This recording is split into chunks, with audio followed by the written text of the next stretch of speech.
Olha, o Bastidores CNN abre espaço agora para uma entrevista muito importante. Vamos receber o prefeito de Araraquara, cidade no interior de São Paulo, figura muito próxima do presidente da República, do ministro da Fazenda, Fernando Haddad, Edinho Silva. Prefeito, boa tarde, bem-vindo mais uma vez ao nosso Bastidores CNN.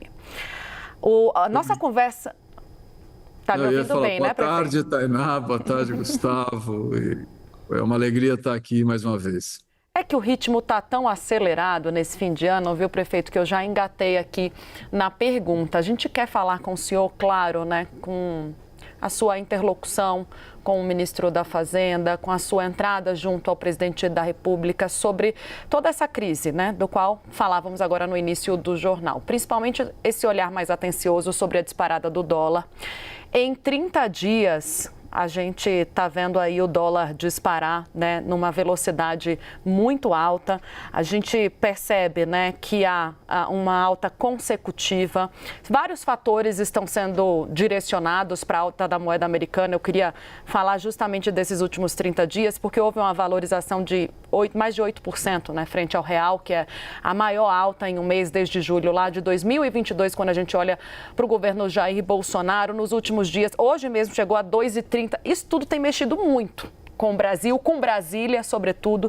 Todo mundo querendo apontar um fator para essa alta do dólar. Mas eu queria tratar com o senhor sobre as responsabilidades do governo. Primeiro, claro, se o senhor concorda que existe ou vê a possibilidade de um ataque especulativo, foi o que disse o ministro da Fazenda ontem. Houve uma discordância do Gabriel Galípolo agora na coletiva de imprensa. E qual é a responsabilidade do governo para a alta da moeda americana, porque a gente está vendo nesse mês de dezembro? Olha, Tainá, Gustavo e a quem nos assiste, primeiro, ninguém nega que tem problemas nas contas públicas. Ninguém está negando. O que eu penso é que nós temos que ponderar que nós estamos arrastando há décadas um déficit, esse déficit ele é real. Nós, por exemplo, estamos trazendo uns 600 bilhões de estouro de teto durante o governo Bolsonaro. Então, nós temos que tomar medidas para que efetivamente exista um equilíbrio fiscal. Eu sou plenamente defensor dessas medidas, o presidente Lula é defensor dessas medidas, o ministro Fernando Haddad é defensor dessas medidas. Então, nós temos que construir, e é isso que foi feito. O governo enviou uma série de medidas legislativas para que a gente construa um caminho do equilíbrio fiscal. Portanto, o governo agiu, o ministro Fernando Haddad agiu, ele está agindo nesse sentido, né, de nós construirmos um caminho para que a gente busque o equilíbrio fiscal. O que eu penso, Tainá e Gustavo, que esse é um processo. Não adianta nós colocarmos, né, ou impor medidas que elas, evidentemente, não serão cumpridas por conta da realidade do Brasil. Nós estamos falando de um país, né, que tem desigualdades, de um país que carrega injustiças sociais. Então, nós temos que caminhar de forma firme, de forma convincente, para que a gente chegue ao equilíbrio fiscal. Mas, evidente, nós não podemos abrir uma crise social no Brasil, porque isso também significa aumentarmos a violência, nós aumentarmos a criminalidade, nós colocarmos o país numa instabilidade social que nenhum de nós quer que isso aconteça. Então, eu penso que nós temos que aprovar as medidas no Congresso Nacional. Essas medidas elas representam a construção de um caminho, nós temos que ir avançando nesse caminho, né, e deixar claro que nós estaremos caminhando, buscando o objetivo, que é nós encontrarmos o equilíbrio fiscal e que ele seja perene, né, que o equilíbrio fiscal seja algo que seja construído ao longo do período e que ele seja perene, que mais que ser uma política de governo, que o equilíbrio fiscal seja uma política de Estado. O que eu penso, Tainá e Gustavo, nós sabemos que no ambiente de mercado você tem quem ganha e quem perde no jogo do mercado. O que nós queremos é que quem ganhe sejam aqueles que apostam no Brasil, não aqueles que apostam contra o Brasil. Nós queremos, e é um direito, e esse direito tem que ser respeitado, nós queremos que aqueles que apostam no Brasil, que acreditam no Brasil, que todos tenham as garantias de ganhos. Que esses ganhos, eles são legítimos e eles têm que ser honrados. O que nós não podemos, evidentemente, é concordar, né, que exista uma aposta contra o país, né? O presidente Lula, quem conhece o presidente Lula, sabe que ele é defensor, né, e ele usa uma frase que ela é histórica, olha, desde que eu era um operário assalariado, que é toda a vida do presidente, ele diz assim, olha, eu nunca gastei mais do que eu ganho. Então, ele trata isso como um princípio de vida, você gastar aquilo que você ganha, né? Então, ninguém é mais defensor da austeridade fiscal que o presidente Lula. Ninguém defende mais a austeridade fiscal que o presidente Lula. Ninguém defende mais o poder de compra do salário do que o presidente Lula. Portanto, um processo inflacionário, quem paga o preço é o salário do trabalhador. Então, o presidente jamais vai flexibilizar nesse sentido, né? O presidente Lula é um desenvolvimentista, nós sabemos disso. E para ser um desenvolvimentista, ele sabe que com juros altos nós não vamos fazer com que o Brasil desenvolva um projeto, né, nacional, que o Brasil desenvolva um projeto produtivo, né, que seja sustentável com juros altos. Ninguém consegue conviver com os juros altos. Então, eu acho que nós estamos no caminho, nós temos que aprovar as medidas no Congresso e iniciar um processo firme, né, um processo seguro, para que a gente busque o equilíbrio fiscal, né, e construa o equilíbrio fiscal. É isso que eu acredito. Agora, repito, nós temos que acreditar muito, incentivar muito, né, em quem aposta a favor do Brasil. Prefeito, a gente tem visto, e o senhor disse agora, o presidente Lula, na visão do senhor, tem austeridade fiscal. Mas o presidente Lula já colocou em xeque o cumprimento da meta fiscal numa fala pública. O presidente Lula faz críticas muito fortes ao mercado financeiro. Por outro lado, a gente vê integrantes do PT também fazendo um embate muito grande com o mercado financeiro. O senhor não considera que é uma questão também de verborragia, muitas vezes? De não fazer esse enfrentamento, de não fazer essas manifestações, que isso pode atrapalhar um pouco o comportamento do dólar, como a gente tem visto atualmente? O que eu penso, Gustavo, é que, eu disse isso agora há pouco, é que nós temos que caminhar para a construção do equilíbrio fiscal. Acho que esse tem que ser um objetivo central de todos nós. O ministro Fernando Haddad tem dito isso desde o início do governo, nós temos que alcançar o equilíbrio fiscal, nós temos que alcançar o equilíbrio fiscal. O problema é nós não considerarmos, né, que o Brasil vive um processo, né, de descontrole ou de um acúmulo de déficit nas contas públicas que é de um longo período. Nós não estamos falando de algo de curto prazo, né? O Brasil tem um desequilíbrio fiscal já de um longo período. Como que você impõe metas de curto prazo? Por isso que eu penso que a gente tem que tratar as coisas com muito equilíbrio, com muita ponderação. Nós vamos abrir mão do equilíbrio fiscal? Não. Não, e repito, vou repetir aqui algo que eu acredito muito. O equilíbrio fiscal tem que ser uma busca, né? E nós temos que construir de forma perene o equilíbrio fiscal como uma política de governo, como uma política de Estado, não só como uma política de governo. Então, não é o governo do presidente Lula que vai perseguir o equilíbrio fiscal, não.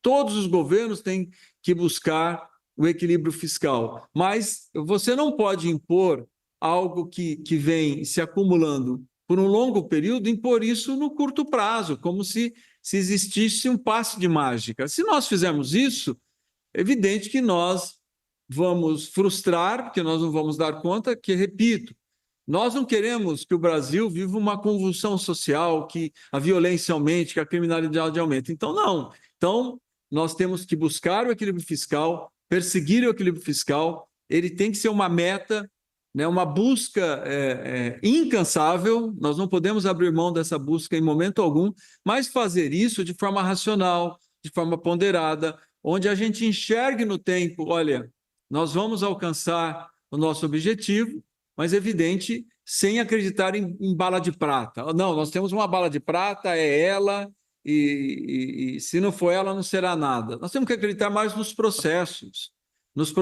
democráticos. Nós estamos com as medidas na Câmara, nós estamos com as medidas no Senado, o Congresso Nacional está debatendo democraticamente essas medidas, os atores estão interagindo com o Congresso Nacional, faz parte do jogo democrático. E nós vamos sair dali com medidas que indiquem o caminho. E é esse caminho que nós temos que perseguir, onde o objetivo seja o equilíbrio fiscal, para que a gente não corra risco de processo inflacionário, para que a gente reduza a taxa de juros, para que o Brasil efetivamente cresça de forma sustentável. Em relação ao mercado financeiro, é inegável que hoje a dinâmica do capitalismo do século XXI, ela é muito a dinâmica do mercado financeiro. Então, vamos trazer o mercado financeiro para a mesa. O mercado financeiro tem que estar na mesa de negociação, nós temos que estar na mesa, eles têm que estar na mesa de construção de um projeto de país. Qual o Brasil que nós queremos construir? E o mercado financeiro participar desse processo. O que eu penso que é ruim são aqueles que apostam contra o Brasil. Não, esses que apostam contra o Brasil, evidentemente, nesse processo da busca do equilíbrio fiscal, eles serão derrotados. Quem serão os grandes vitoriosos? Aqueles que apostam no Brasil, aqueles que acreditam no Brasil e querem que o Brasil cresça de forma sustentável. Prefeito, obrigada pela paciência. Vamos falar um pouco sobre essa sua frase. Quando você defende que o governo, né, e que provavelmente o PT também chame à mesa o mercado financeiro ou agentes representantes do mercado para uma conversa. Mas, como eu disse, né, até me surpreende, porque o discurso que a gente vê dentro do PT e muitas vezes, né, de pessoas do governo, de ministros petistas, inclusive, é muito contrário a esse. Até o próprio presidente Lula, que rejeita, trata o mercado em falas públicas como inimigo. Como fazer esse diálogo se não há um comando do alto?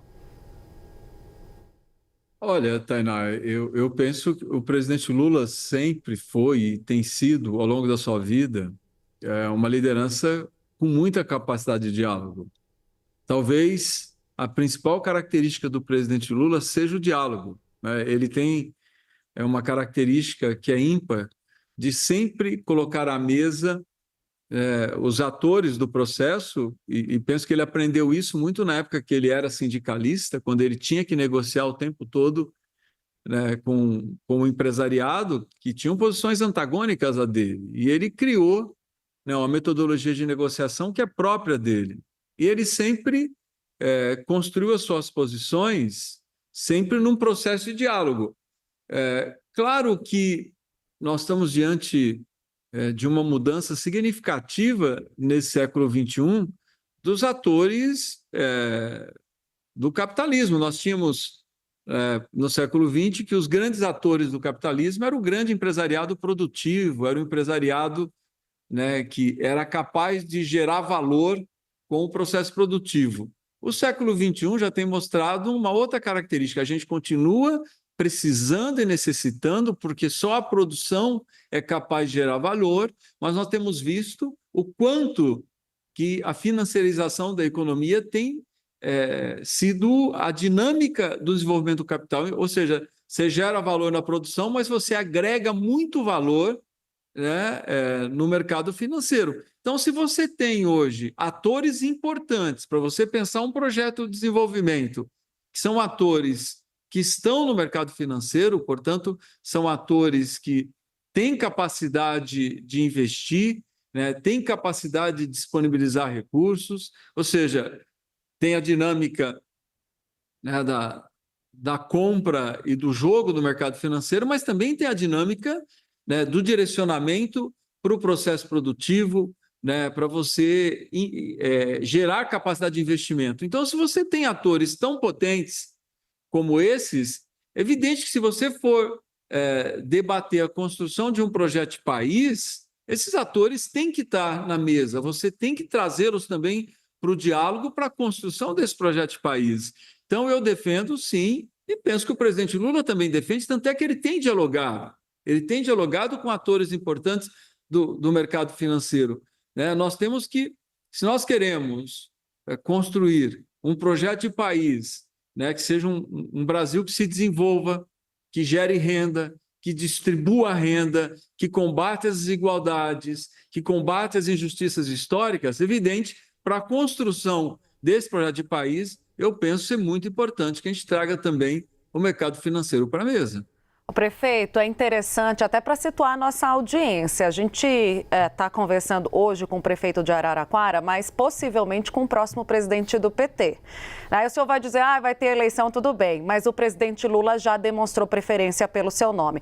Caso o senhor venha a assumir a presidência no próximo ano do Partido dos Trabalhadores, esse será o discurso internamente de um maior diálogo com o mercado financeiro para esse PT hoje que vira as costas para o mercado e que só vê o lado ruim dessa composição? E mais, eu queria, como a gente está com o tempo reduzido, eu vou já fazer a segunda pergunta sobre Fernando Haddad, que eu sei que é uma pessoa muito próxima do senhor, prefeito. A sensação que a gente tem aqui em Brasília hoje, em dezembro, diante da votação do pacote fiscal, é de que Fernando Haddad está isolado. Há, inclusive, críticas que a gente ouve de ministros da base do governo à articulação política. Não vou nominar, mas aquele velho fogo amigo numa atuação que, na visão de ministros da base, ficou a desejar junto ao Congresso Nacional. O senhor vê Fernando Haddad isolado hoje? Fernando Haddad tem a confiança do presidente Lula, que é o mais importante de tudo, né? E a política econômica que é construída pelo Fernando Haddad é a política econômica do presidente Lula. Fernando Haddad não dá um passo, né, na construção da política econômica sem que haja a concordância do presidente Lula, evidente, é a política econômica do governo Lula. Eu penso que o Fernando Haddad ele continua sendo um ministro de extrema confiança do presidente Lula, e eu digo mais, Tainá, não tem na história, você pode olhar na história mundial, nenhum governo exitoso com o ministro da Fazenda enfraquecido. Então, se o governo do presidente Lula é um governo que está no processo, primeiro, de reconstrução do Brasil, de reconstrução de políticas públicas, de construção do caminho, inclusive do equilíbrio fiscal, e essas medidas que o Fernando Haddad encaminha para o Congresso Nacional são medidas nesse sentido de construção do caminho do equilíbrio fiscal, da redução da taxa de juros, da queda do valor do dólar, portanto, da valorização do real. Se essas medidas são exitosas, é o governo do presidente Lula que é exitoso. Se essas medidas são vitoriosas, é o governo do presidente Lula que é vitorioso. Então, o fortalecimento do ministro Fernando Haddad com a vitória dessas medidas do Congresso Nacional é o fortalecimento do próprio governo do presidente Lula, é a busca do caminho do equilíbrio fiscal, é a busca, portanto, da redução da taxa de juros, e é isso que nós queremos. Nós queremos um Brasil com taxa de juros em redução, nós queremos um Brasil com a nossa moeda forte, porque isso significa economia forte, isso significa a nossa capacidade de crescimento econômico, isso significa, portanto, geração de riqueza para o nosso povo, distribuição de riqueza para o nosso povo, portanto, um Brasil mais justo. E eu penso que esse Brasil mais justo é o que todos nós do PT sempre quisemos e queremos e vão continuar querendo. Todas as lideranças do PT querem isso. Portanto, nós queremos uma política econômica vitoriosa. Para isso, não existe, repito aqui, Tainá e Gustavo, não tem bala de prata. Vamos construir um caminho. Esse caminho que nós temos que sinalizar, que nós vamos persegui-lo, que nós vamos alcançar os objetivos, e o objetivo é o equilíbrio fiscal, mas, repito, não existe atalho e não existe bala de prata. O que existe é um caminho sólido para que a gente alcance os nossos objetivos. Prefeito, Deutsche Bank divulgou um relatório dizendo que o governo Lula III é parecido com o governo Dilma II. O senhor concorda com essa crítica? Olha, primeiro, o governo Dilma II foi um governo atacado do ponto de vista político. Foi um governo que, na minha avaliação, ele terminou com um golpe de uma presidenta legitimamente eleita. Então, nós tivemos dificuldades na economia, é verdade, nós vivenciamos uma situação de agravamento da situação econômica, mas muito pela contaminação política. Eu penso que o governo do presidente Lula hoje é um governo que, primeiro, pega um país com rombo, isso que a gente não pode esquecer nunca.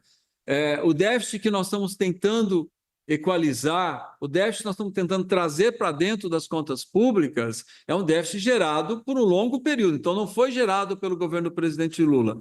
O que eu estou dizendo é que nós vamos alcançar o equilíbrio fiscal, precisamos alcançar o equilíbrio fiscal, não abrimos mão do equilíbrio fiscal, mas um processo de construção para que a gente persiga o tempo todo o equilíbrio fiscal, mas sem impor medidas que a gente sabe que não conseguiremos executá-las, porque é muito difícil, num país como o Brasil, da dimensão do Brasil, com o histórico de injustiças sociais que o Brasil tem, a gente querer, né, zerar um déficit de décadas num curto espaço de tempo. Mas não podemos abrir mão da construção desse caminho que nos leve ao equilíbrio fiscal, porque só ele vai fazer com que a taxa de juros caia, só ele vai fazer com que o real volte a ser valorizado, portanto, que o salário do trabalhador consiga ter cada vez mais poder de compra. Prefeito, eu agradeço demais a disposição para essa conversa, para os esclarecimentos. É sempre uma troca muito rica. Aqui conversamos com o prefeito de Araraquara, Edinho Silva, que também é ex-ministro, um dos nomes mais próximos do presidente Lula, aqui com grande articulação em Brasília. Muito obrigada e possível próximo presidente do PT. Aí o senhor volta para nos dar entrevista na condição de presidente do partido. Vamos ver como o processo se dá, é a presidenta Gleisi que está conduzindo esse processo, mas agradeço muito a oportunidade, Tainá, Gustavo, um grande abraço a vocês e a todo o público que nos assiste. Muito obrigado.